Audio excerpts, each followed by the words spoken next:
Outdoor and indoor lighting. Outdoor lighting is something that can always change. The sun is always moving, there are clouds, possibly rain. All of these things will affect your camera settings. To properly shoot outside, you will need to arm yourself with reflectors and diffusion panels. Anyway, properly lighting outside doesn't have to be a total pain, as you will find out here. Always know where the sun is.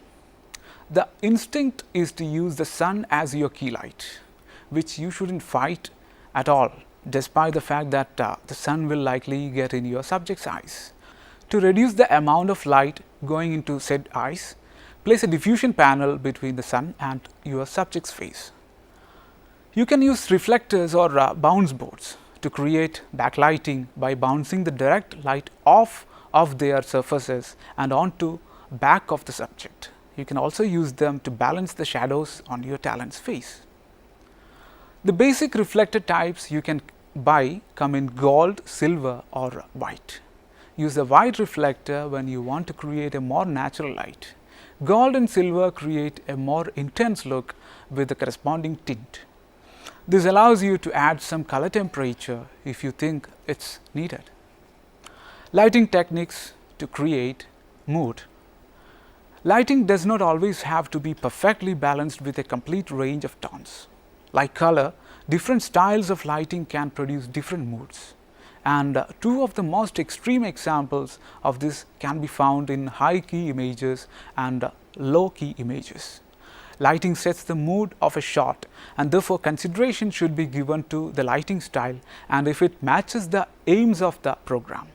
For example, news coverage is an attempt to report events objectively. Because of expediency, news pictures are often lit by existing light or flooded with a battery lamp to get an exposure. There is neither time nor the facilities to achieve the style of the controlled portrait lighting, which is the normal in a studio set. News pictures achieve a feeling of objectivity because of this apparent lack of careful control, a lack of technique, but this is misleading. News technique is the ability to control and use existing light and deal with a situation at speed, which means implementing a number of lighting shortcuts accumulated from experience. A documentary style of lighting is close to this technique, but there is the time to have a more considered approach when lighting interviews and locations.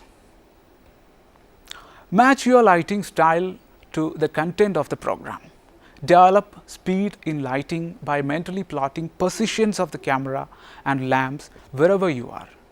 Leave obtrusive lighting styles to pop concerts and entertainment shows. Attempt to make your lighting technique invisible and keep it simple.